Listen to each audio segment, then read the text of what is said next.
a continuation. All right. I bet Yeah. everybody's gonna miss that. Hey, and we're back. Yeah, there were some technical difficulties or some confusion, however you wanna see it. So where were we? What were Well, we? we're gonna continue. Let's continue with your last learning journey to learn composition. My journey to learning composition. Well, as you guys, the same as you guys, well, but in different way.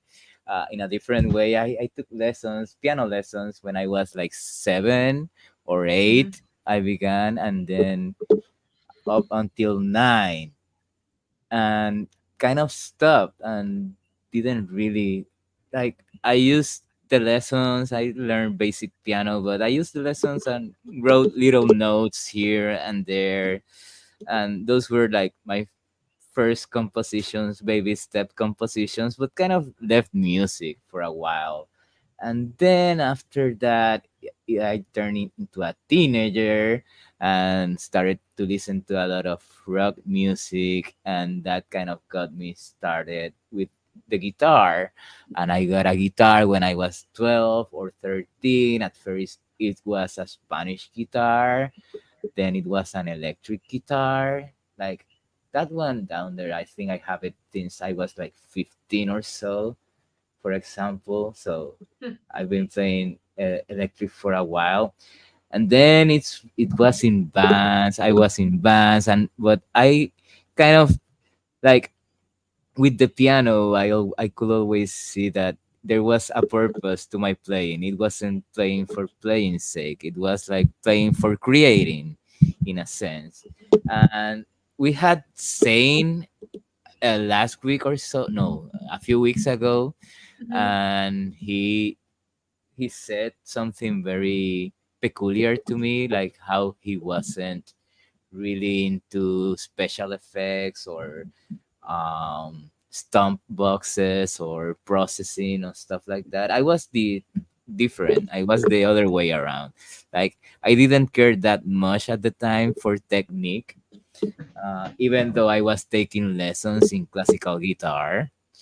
Um, but I care more for the electronic sounds, the weird sounds I could get out of the guitar. I think that's where, when I say that my background in electronic music, that I think of music in some ways as electronic music, as electronic processing, that it goes back to that period of stump boxes, of processing the sound of the guitar through guitar pedals. And then I was in some bands and stuff like that, trying to create my own music. And I entered the university. I was in and out of like formal training in guitar, learn. I I read music, but not at that high level. And it wasn't until university, my second or third year, I started like shunting, wanting to be a doctor or something. I changed to the humanities department, where they had a music department. No, humanities faculty, where they had a music department, and there I began my formal training. So I will say that I was the latest to begin my formal training out of the three of us. And there were, well, you could tell what happened, like theory classes, harmony classes, and between those, it was a composition class. But So like, is it group composition class or is it one on yes, one? it was the first one I have was a group composition class, and that one, they gave us pretty standard exercises. Um, you might Like say, okay, like, counterpoint or no, no, arranging or counterpoint was another class, and I was influenced by counterpoint during my first years. I remember going to that professor, like, okay, so how's a group composition lesson? You might say, uh, the teacher, Carlos Cabrera, it was Carlos Cabrera at that time. He will show us a piece. We wouldn't analyze it, but we will listen to it. We will talk about an aspect, like let's say the harmony or the counterpoint or the form, and he will or like a specific technique like 12 tone rows, stuff like that, and he will tell us to bring an exercise the following week, and we as a group will analyze it together, analyze each other music and critique it together. Like he will sit at the piano and play it, and we will um, say what we thought about each other music. I wouldn't say that I developed much of my own voice there, but the interest was already sparked, let's say. It has already begun. It had already begun during the previous years, during my guitar playing years, guitar focus, let's say. I was still taking classical guitar technique and stuff like that. But then I went into this, I discovered the second Viennese school. After I began like in a more impressionistic Debussy type of way, with those types of harmonies, more whole tone scales, more pentatonic and stuff like that. But then it was like the second Viennese school, especially Weber, kind of caught my eye, and I began writing in this expressionist style. But still, I couldn't develop my voice. That's when I began taking one-on-one classes with another teacher, with Nora Ponte, and she was always pushing me. Even though, how were those lessons? We were two students actually. They were not one-on-one lessons. It was two-on-one lessons actually, because Hmm. well, uh, because How does how does two-on-one lessons work? Were you well, paired like specifically with somebody who was working on something similar, or no, we were very different composers. I don't know if she's composing right now, like formally. I don't think so so, did but they take it was, turns like looking at each other's yes. music? Yeah. Yeah, well, like the first part, it would be like analyzing music, analyzing Hmm. contemporary music, like Ligeti. I remember analyzing a lot of Ligeti, analyzing Bartok, and like that technical aspect. And the second part, it was more or less like one showed his composition and the other one showed his composition. And first, we will see in each other what our critique. We will see like we'll critique each other as students. Then the teacher will step in and give her 2 cents about everything. And it was like she wanted us to develop our voice, but I will say that she was more of a technique based composer or teacher. Like she will give a lot of attention to the counterpoint, to the lines, to the instrumentation, to like the physicality of the instruments, to the practicality of the instrumentation and stuff like that. And then I kind of retook electronic music, but more from a what we know as electronic music perspective, right? Like that's when I wrote my electronic music pieces. That's when I began writing. Uh, uh, there was something, and I think I said this to you the other day, Shantin, like about the harmonies. My harmonies, it seemed like I couldn't get away from that sound world of expressionism, always using imposed fourth over fourth over fourth, yielding these semitones or tone based harmonies, stuff like that. It kind of sounded always um, pretty dense, and the gestures, they were always based on the harmony. Uh, One thing that I must thank that teacher for is that she wanted to bring out my own voice, like, and she always showed me like um when I compose things that she will say, "Oh, this is more original than the other stuff that you are writing because you always gravitate towards these sonorities of being expressionistic, of this 12 tone stuff." And like, okay, it was new for me, you might say, because it wasn't. Like, um, the atmosphere in where I was studying was pretty classical based, and people were writing more tonal stuff. So I was driven into that, but there was so much more ahead, and she wanted me to get ahead on that, and that's when we started studying more contemporary pieces, and I started kind of taking bits and pieces from here and from there, and everywhere, and kind of like uh yeah I kind of was developing a voice more of my own. And during those classes, those two-on-one classes, actually, is like I noticed that you guys could identify those bachelor years as your most important ones when developing technique. And I think that that's why Felder didn't focus that much on technique. He was like, it was a given for him that even if we were halfway there, we will develop it on our own. So I will say that those were the most crucial years for my formation. I also wrote theater music, and consciously wrote in binary forms and in more baroque style forms, and romantic style for languages and stuff like that. That I consciously copied composer from the past, but I didn't want that. I saw that as like a composition for hire. So I began doing like separating both. Like artistic composition was my own compositions, was my own voice trying to get out there, trying to create something that was more unique that I could only create.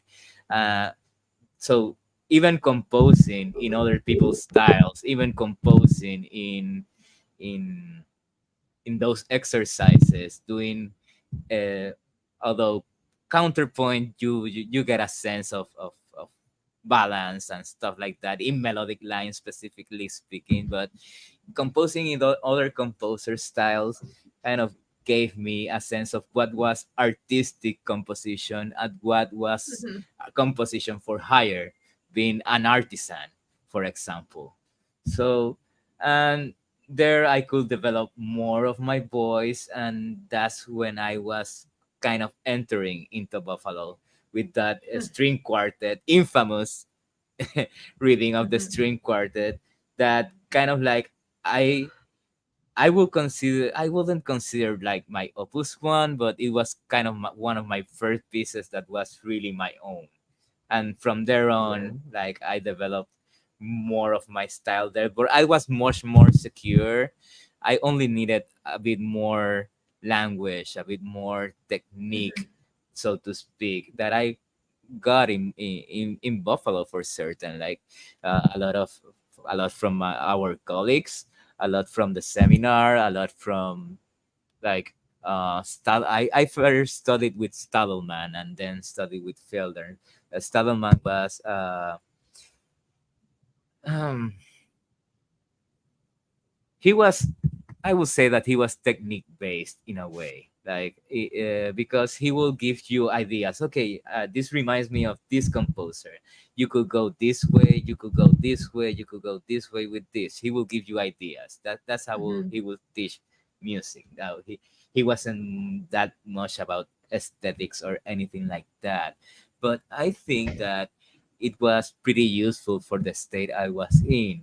And when I got into studying the one-on-one with Felder, I will say that yeah, even though I wanted to speak more about the technical aspects of composition than he wanted to, I will. That's why I say that he was already given for him it was a given that you already had the technique in you, or if you didn't have it yet, you were maturing into it. He was more interested in getting that voice out through other means, Mhm. that you were conscious, that you could put it into Mhm. words, that you could explain it to another person. My music is about this. I believe this in music. I want to express this through my music, and so on and so on. So that was pretty much my journey. It's like, Yeah. I think uh, it's really interesting that you were able to like so easily kind of decipher through learning all these styles, like which ones were more original and which ones were more composition for hire, the term. Because I don't see a lot of yeah, young composers being able to do. like literally they paid me for that job. It's like what, uh, yeah, well, if you want to, I kind of learned unconsciously that if you want to gain money as a composer, you had to write in other styles that weren't your own. If you wanted to Mhm. write more artistically, yeah, nah, you will probably not make No. much money. And I kind of learned that there in that uh, works for Wow. hire, theater, music, etc., etc. Because I was writing in other consciously in other composer styles, using counterpoint, using the theory to write music, Mhm. right? And a lot of composers Yeah. do that.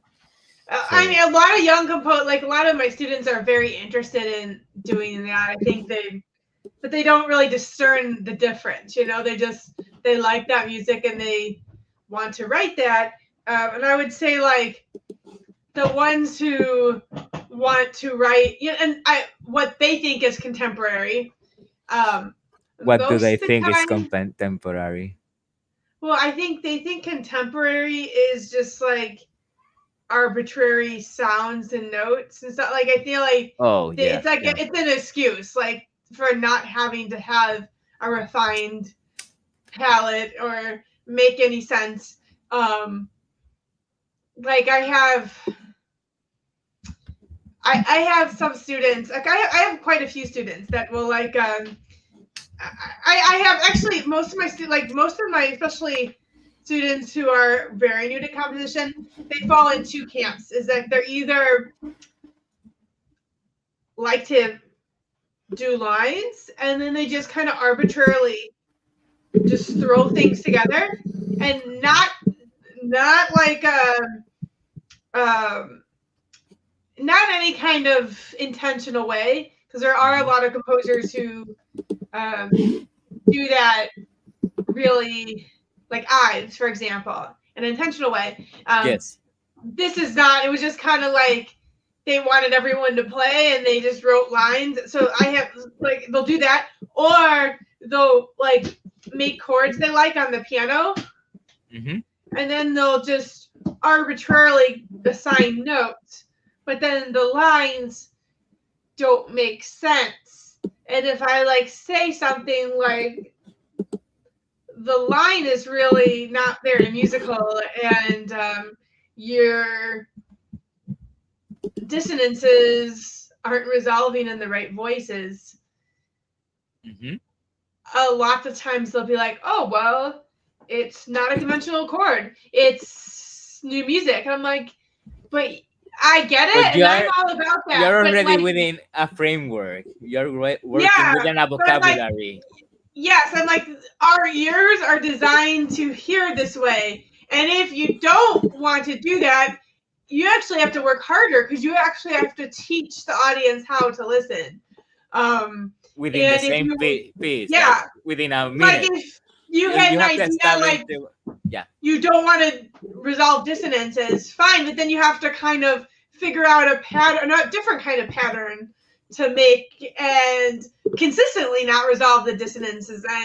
Um, and yeah, so it's interesting. A lot of times I find that writing in contemporary music is a cop out because they just don't understand the music. And if I like when you first hear it and you don't understand it, it can just sound like a bunch of arbitrary noise. But It that's can just, and I think that's what they listen to 10 seconds of it and that's it, and then that's what they assume it is, and then they assume, oh, I can write in this style and I don't have to make conscious decisions about anything.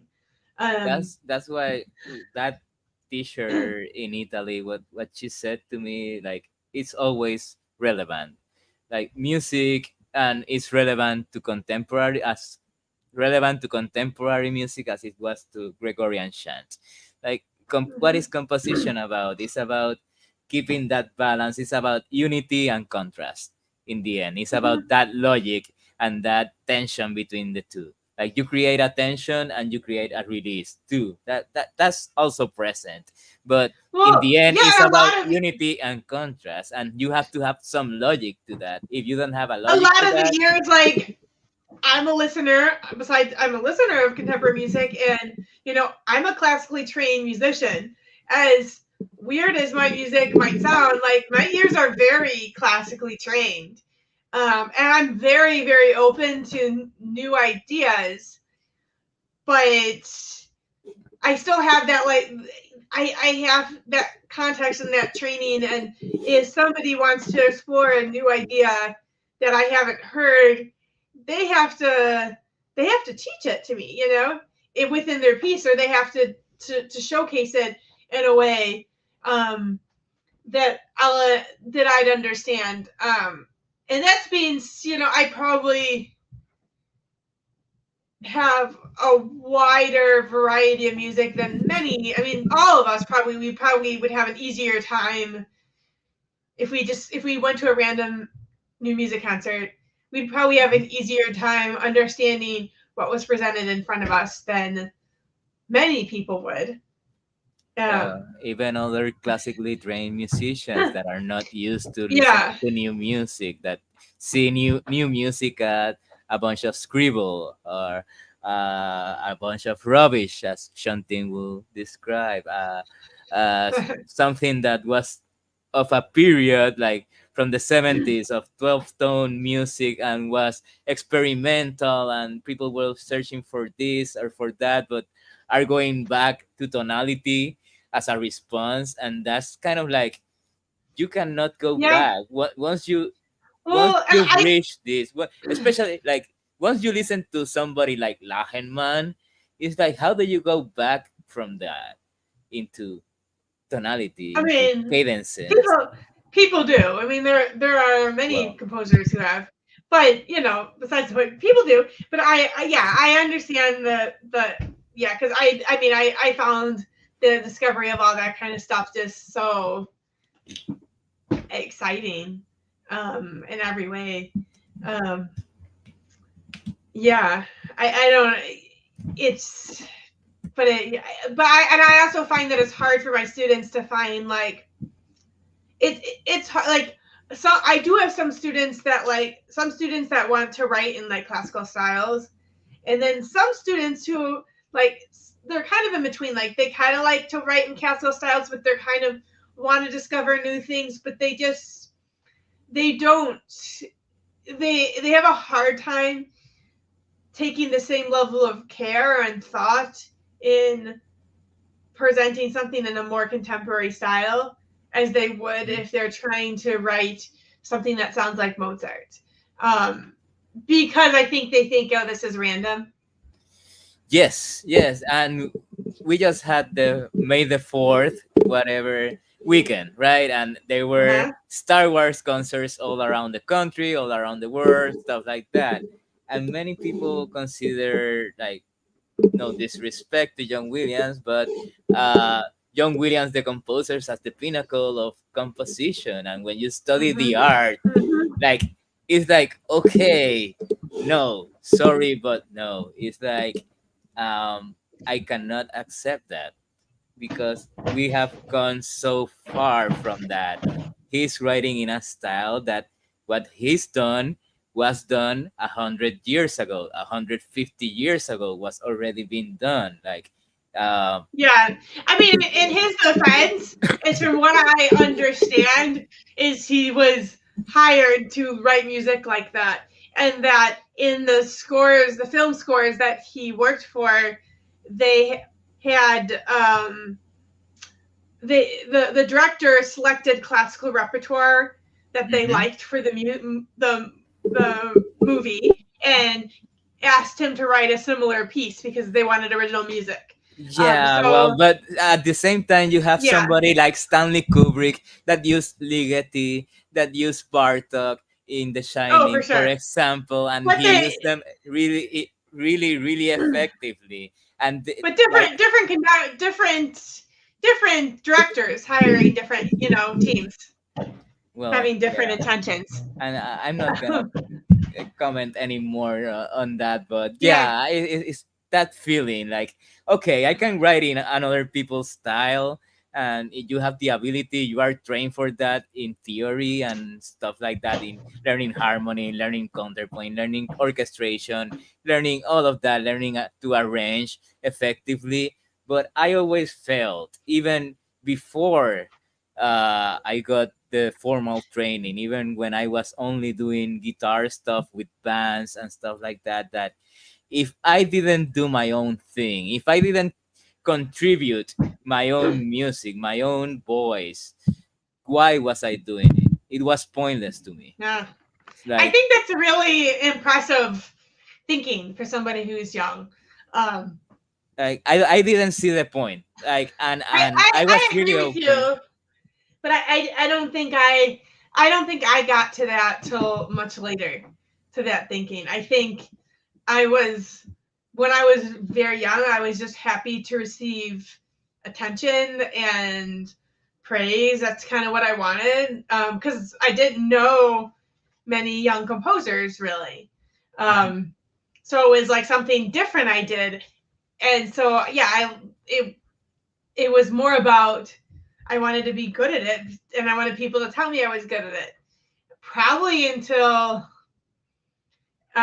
maybe 18, Mhm. 17, 18. Like that was when I maybe kind of got to that thinking. I do think it's a much more mature thinking to be like, well, Well, composition is a eventually. lot of effort, and I want to. I don't want to just write something to write it or for just the attention. I want to write something that's going to be I my I voice. guess, yeah, the aesthetic Yeah, is it goes that way. At least for me, it has always kind of been that, but it kind of depended on what I knew, yeah, because like as I told you, like when expressionism, when 12 tone techniques was new to me, it was like, oh, this is, then it was spectralism, and I tried to copy spectralism in some of my hmm pieces and stuff like that. But then it got to a point that, okay, we are, you got all of this repertoire, you got all of these materials, what it is, what's one's got to say about it, and that's where you're So, gonna get to I, in these composition lessons, yeah, I believe. I Yeah. have a question, just like both of you. Like, how much knowledge do you think one should know before like attempting to Oh. write a piece or experiment with composition? Because I know that's something like that. Like I in my music school, me and the some of the like the founder of the pre-college conservatory I work for, we have very different views on it. Like I've taught children that were like 9 or 10, and they were starting to learn theory, but really basic theory. Like they were starting, they were had taken a couple years of an instrument, and they were starting to learn like scales and intervals. Um, and I they would learn even one small thing. They would learn like one scale, or they'd learn one interval. Like I remember with a class, like we learned about the perfect fifth, and Mm-hmm. then they all wrote pieces using just perfect fifths, and exploring perfect fifths. And it was like, they're not gonna, be pieces that are gonna win like Morton Gold ASCAP prizes, obviously, but they were so creative. They got them excited about music, excited about learning more theory, um, and they were all so different, and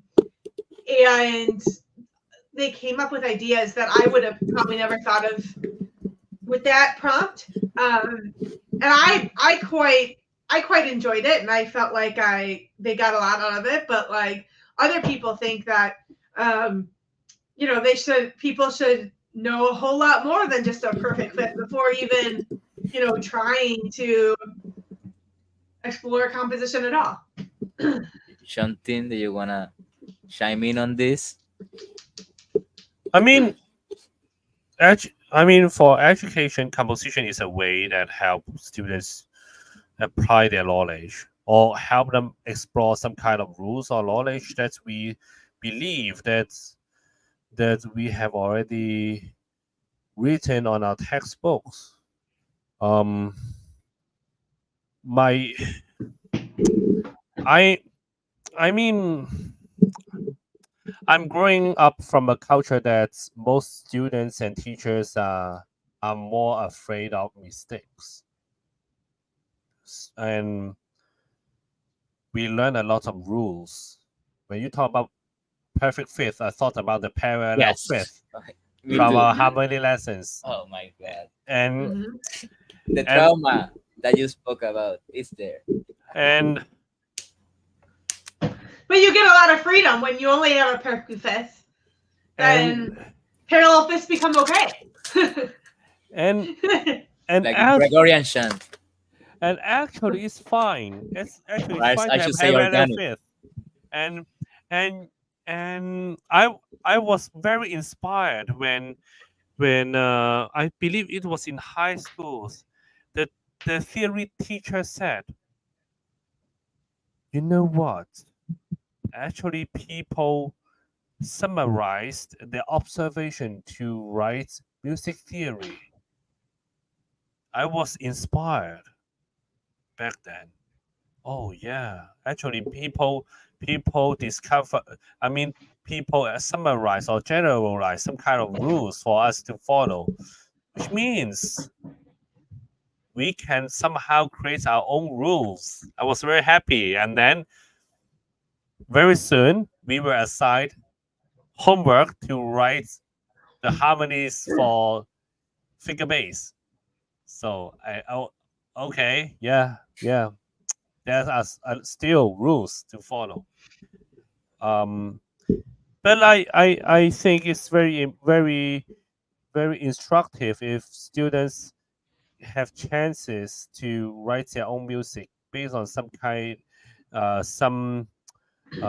well-defined rules or guideline, such as, for example, you can uh, the students can write pieces based on perfect fifth, Mhm. augmented chords, or you can ask them to write a piece with an ascending chromatic scales, but you can change the color. You can change the use. Let's say if you play it on the piano, you can make some of the pitches overlap. Let's say, or the use of the pedal or something like that. Then I mean, well written guideline or or some restrictions can help us be be more creative. That's the Mhm. Stravinsky. That reminds me of Stravinsky. He was somewhere say probably in his, I don't know, his composition lessons in 6 chapters, something like that. That's what his book is called. Like he needed, at least he thought, that every composer should set upon a set of strict rules and work within those parameters. And if he doesn't know how to do that, then it will fall off. It wouldn't find logic and internal logic or stuff like that. I have mixed feelings with this because, for on the one hand, I will quote or misquote Debussy on this. Like, um, he used to say, "Works of art create rules. Rules do not create works of art." On the one hand, and also we have the example of Yanis Xenakis, right? Xenakis, when he went, no, you don't know about when he went to study with Messiaen. Let me put him on the banners. Xenakis, and the best teacher, in my opinion, in spite of what many people say about Boulanger, my respects to her, but Messiaen, he produced so many original composers in contrast with just generic composers. Like Xenakis plus Messiaen. When Xenakis went to study composition with Messiaen, he started. There was this story that he was trying to get his harmony right with the perfect fifths and stuff like that, and Messiaen just told him to stop. That he had already a special training. Xenakis was an architect, as we all know, right? He had a special training in mathematics, one that no other composer he knew at least had. So he should use that special training in mathematics to compose the works he did in the end, which are works that nobody else I've seen that could replicate, or at least in the sound Mhm. world, in the mathematics involved, in the texture, in the timbres, in the organization. Like Xenakis was another thing. Like, let's just say he's a composer that I should study more. So we have that as a precedent. Xenakis, for example, is a good example on that. Sciarrino will be another example. He never received formal training, yet he was very, very creative, and he expanded the vocabulary of composers. On the other hand, if you are creating something, you are working as an artist and that you discover something that has already been done 50 years ago, then that's kind of like um, my guy, you think you are doing something really experimental, really avant-garde, but it was done like a long, long, long time ago. So don't get your ego that high. So you must also learn the repertoire, what has been done, I believe. Yeah, I mean, but I have I don't think you have to necessarily learn it before. I think you can no, continue composing while you're learning it. Yeah, I I can't. think I don't. Yeah, I will agree with that statement. Definitely 100% with that statement. Like like I don't think they should. begin composing from the start, from the outset. Any of those But composers should be satisfied with my perfect fifth and a couple major scales and be like, great, I know all the theory I need to go to have a whole career as a composer. Um, it wasn't that, but it was enough to get them to write pieces that were interesting, pieces that were fun to listen to, and pieces that hopefully encourage them to want to create more and also learn more and learn more about music and different intervals and chords and styles and textures. Um, yeah. uh, yeah, that also makes me think how we used to talk about proportions and how we used to talk about form. But what if your intention as an artist is to have a disproportionate piece? What if your intention is to have an exaggerated piece? What if your intention is to have this piece that is overloaded with materials, Yeah. for example? Like Well, that is we talked about what's his why can't I think of his name? He was at June and Buffalo many times. Oh, it will come to me. Who had the Fernie Howe. overload? Fernie Howe? No, not Fernie Howe. What was his name? He had like the really he had Rafael Sendo. Oh, okay. Like his music, I think is kind of that. I think he was listened to Intentionally so. more in a few decades ago than he is now, Rafael Shendo. Shunting, you Yeah, used to be a fan of his, weren't you? Shunting? Hello? Not there. It's fine. But yeah, Rafael Shendo, it was an overload sometimes, yeah, and that was the aesthetic of the I think it was definitely purposely so. yes. I don't know. It wasn't an aesthetic that I enjoyed listening to, if I'm perfectly honest. Mm-hmm. But it wasn't. I enjoyed it more than other things. It wasn't like the worst thing I heard at June the Buffalo. Uh, Um, and for I sure. that way now that we talk about that, I must correct my statement from before, like that. Uh, Showing an economy of materials is what um, shows that you're a mature composer. No, intentionality of what you want to do and how it translates Yeah, into the score and into the music. That's what shows you're, intentionality. Yeah, yeah, I think a mature I, I I composer. think I can't think of an example of a piece that's purposely disproportionate off the top of my head. But Well, when I hear that idea, Stockhausen, I mean like Feldman one too, I moment, guess, right? no, yes, it was Um, an extreme, like, and I think that stuff is. I mean, I'm very fascinated by that idea.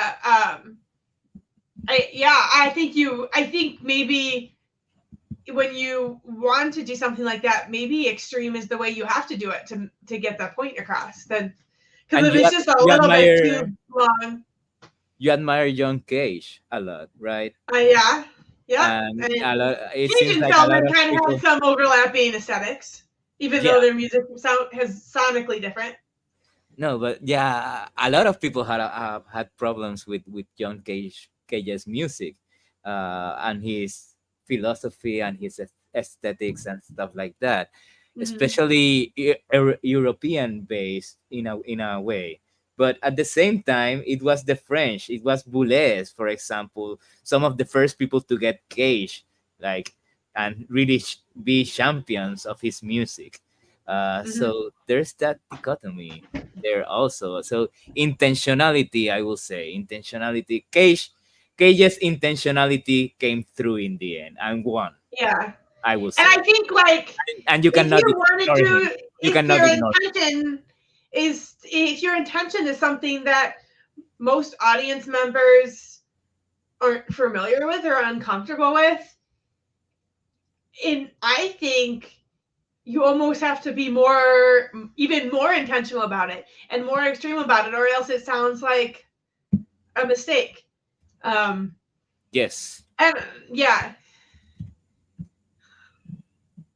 Like intentionality, I will say it's the mark of the it's the voice in the end. Like for if you don't sure. have intentionality, even though and this is paradoxical in a way because Cage's intentionality was chance based, was Mhm. arbitrarily based, but it really came through that it was chance based, and his Yeah, parameters were all parameters in a way, but in a sense that created a sense of parameters that you could expect what to hear and what not to hear. and I Huh. remember like I think intentionality can become a big part of composition lessons, especially for composers who are really trying to develop their voice.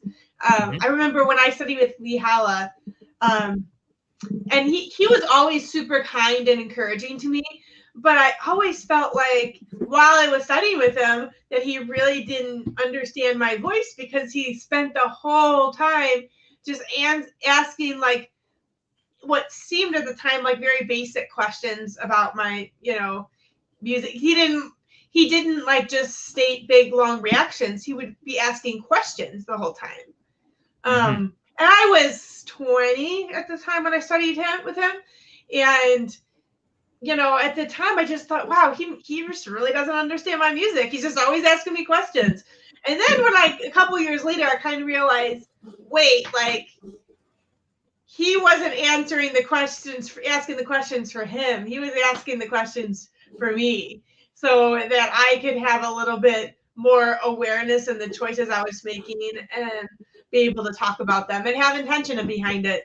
And I think that can be an important aspect, and it And was for me, especially at that level. and it's very important for performers, for the performers that are performing your music, to know the intentionality. I became aware of this after I don't know, one of my piano pieces, one of the ones that I first considered one of the first ones where my boss voice came out. Like she started asking me questions about, okay, what is this piece about? Okay, what do you want to say here? And she kind of pushed me Mhm.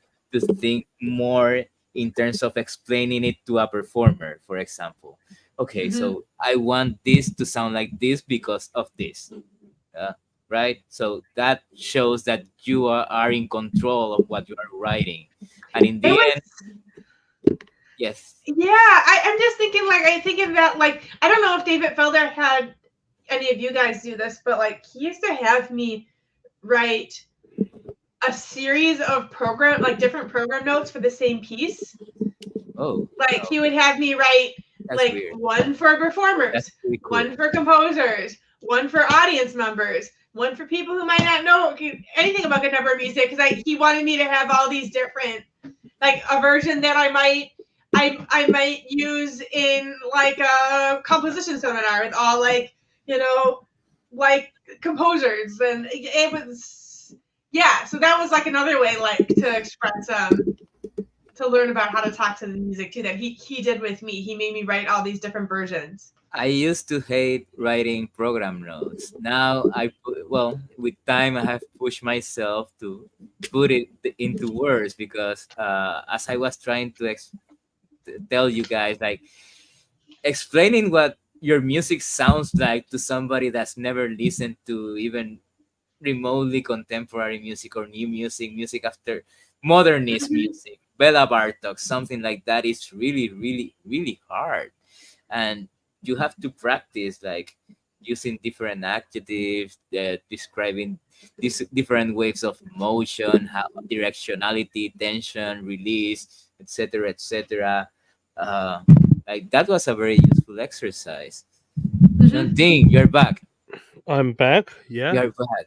What do you have to say about intentionality? We're talking about intentionality, and I kind of ask about Rafael Shendo. You used to be into him for a while, right? He used to use a lot of materials, but that was part of his aesthetic of his Mhm. intentionality as a composer, right? It Mhm. wasn't an economy of materials aesthetic. Sometimes I find it hard to answer this type of question because Mm-hmm. occasionally I hear things that I like and then I just use it without consider without considering so-called intentionality. Mm-hmm. Mm-hmm. And Mhm. however, I believe if the sound or pitches, harmonies, or whatever techniques that is suitable for for a project, you will at the end find a reason for that little things. For example, if you include a C sharp for a piece that's you think there shouldn't be a C sharp at all. Let's say let's Mm-hmm. maybe you hear the C sharp in that place, and then you don't see a reason for that. At Okay. least for that moment, but But eventually, I believe, still, but you're talking about, eventually, yeah. eventually, you will see a reason for it. If it should be there. But in the end, you're talking that the intention of the composer was to break his own rule. There was a rule that Well, he shouldn't include the C sharp or something in that particular piece. well, I And think the he's intention, talking a lot about intuition. I don't know if intuition, intuition okay. is necessarily opposite of intentionality. I would say sometimes You're right. That sometimes dichotomy, if it we can be a dichotomy sometimes. Yeah. sometimes Sometimes. we may wanna set some kind of rules or boundaries for our projects. Let's say maybe you want to write a series, and then maybe you want to use a matrix for that, and then you want to remain cohesive. You want to maintain a good sense of unity, great pitch organization, but perhaps you suddenly hear something that you don't know the reason for it. However, we as a composer, we may want to have a better control of our work. We may want to find a reason for it. We want to see whether it fits. Then we need to. I mean, for me, I would wait. I will wait. I will write it down and then name my file as Trash King, and then I will try to write more and more, and then I will see whether that particular C sharp can stand the test of time. If can still hear it, and then if I can still hear it, and I then will think about intentionality. Whether I truly intend to have it. Can I use it again? If I use it again, what's the reasons? I think about this kind of questions. Yeah. Hmm. I mean, I was occasionally questioned by teachers as well about this. Yeah. Why you want that? I remember I had a piece performed in Finland, and then I suddenly I suddenly wrote a G major chord just to try it there. Yeah, I know what you mean. And And then sometimes you are following your ear. You're listening to the music, and for Yeah, some but reason, you say a seventh chord goes there. I got that from the performers on the guitar sometimes quartet our piece. intuition knows a lot. Like our intuition knows more sometimes than our consciousness. So like I feel like sometimes your intuition can have intentionality. It's just hard to put words to it. but you know what? I suddenly recall one episode in my life. Uh, Yes. I I wrote a piano piece at the end of my study at New England Conservatory, and then the pianist suddenly played a B flat major chord, which was not in the score. However, it sounded pretty nice, and then sometimes something unintentional works pretty well. You don't know, yeah. Yes. Yes. I There are many stories like that. I've heard many stories like that where and performers screw up, and the composers say, "Wait, what you did sound better than what I'm I wrote, so I'm some, gonna incorporate that." somehow I That's wanna not uncommon. Not uncommon at all. bring up one thing that I mean, when we talk about composition lesson, what what is the most important part of our process is the performance itself. And at Yes. UB, we were kind of spoiled because the school uh, brought in prestigious groups or emerging ensembles to Yeah. perform or to read our pieces. But back in my more formative years in Hong Kong or New England Conservatory, I had to contact musicians and ask if they would try my pieces. Hmm. Um, which means actually, I mean, there are pros and cons for this kind of situation. The good things is you could build a working relationships with other fellow musicians, um, and you will have a lot of chances to collaborate with them if they like new music or if they like your music. Um, however, while the drawback is sometimes students performers are not really interested in our work. they play our music because of like oh we are schoolmates or we are friends, so we play your piece. Hmm. And some of them are not very accomplished. I mean, in terms of new music, and then they don't have any. I mean, they don't have a lot of insights in terms of interpretation. They may play your they may try they usually try their best to play all the pitches accurately, but they won't give you a lot of input.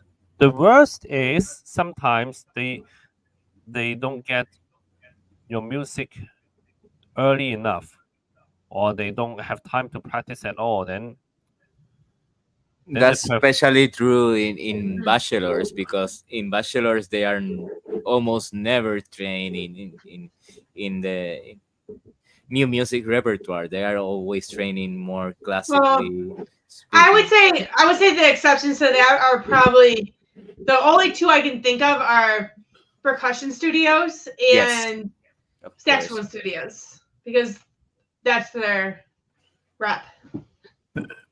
back in the Academy for Performing Arts, um, we had to write like two pieces in a semester. A lot of times we gave pieces to the performers very late, like maybe a week before the actual concert, and most of us were in inexperienced, and the performance was sometimes really bad, and somehow this may traumatize me. For example, I was afraid of like my low register for the flute. I was very scared of this. Hmm. I I was more confident about writing for the strings, even if I don't play any string instrument, because I work with string players the most. Mm-hmm. I I'm very concerned whenever I need to write for the bassoon, because my experience with bassoon is um was not very satisfying. Hmm.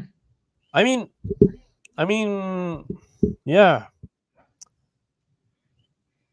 Hmm. So that getting. goes into the practical aspect of working with performers and what they are used to, and like, well, if I they are mean, more used to, like, if you write music like Mozart, for example, or Tchaikovsky, uh, they are gonna be more open because they are already familiar with the language. As one composer teacher that I had, that I never took composition with him, although I wish I had, now thinking upon it. Like, uh he said, like, every musician knows, or at least intuitively knows, that that idea of music as being a universal language is a lot of BS, and it's just like something that you tell people, like for fairy in a fairy tale manner, or like in a fantasy world manner. But music is a bunch of languages. It's a I bunch of mean, different languages, and if you are giving somebody a score that is a new language for them, then they are gonna show more resistance toward it. And if you experience that as a composer, then well, eh, your ego, your self-esteem might suffer a bit, because you think you're doing something wrong, when it's more of a communication problem. And that's something that a lot of um, teachers don't talk about. That's why I mentioned him and mentioned that he Hmm. was a composer. He taught me ear training and sight singing. I took ear training and sight singing with him, but like no other composer teacher that I've got really has talked to me in that way. Let's say so.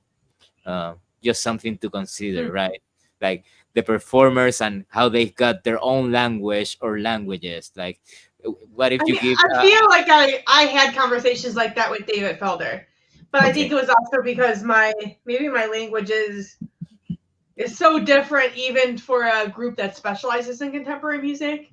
Mm-hmm. Um, and lots of the groups he brought in struggled with my music. But he definitely we definitely talked quite a lot about like who should the performer be. Yeah, I think that Pang and And Shunting and I still use pentagrams.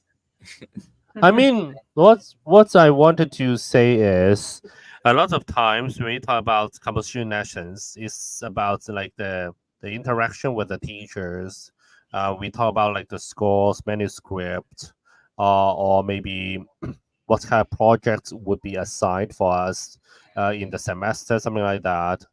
Um, however, there in the lesson we usually don't get to hear the sound of our score.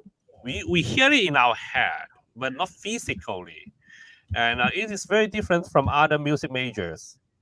If you study the piano and then you play the piano and then the professor will comment on your performance.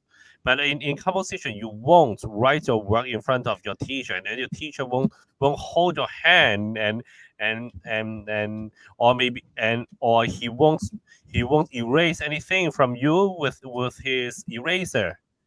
You you don't hear and most of the time you don't hear the actual music performed by the performers because you are only going to look for them after you finish the piece. A lot of times it works like this. That's why teaching or taking composition lesson can be pretty tough. Yes, definitely, and that's why instrumentation and the experience of the teacher definitely matter. And it kind of reminds me of something that we as a group heard in the seminar.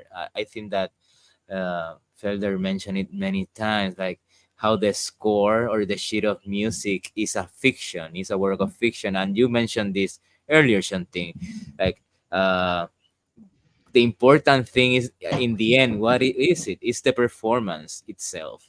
It's not the score that we write. It's not that it's a beautiful score. It's not that uh, you can show it to other people. Look, I wrote very sophisticated music. What does it matter if it doesn't get played? What does it matter if there's no sound that comes out of it, right?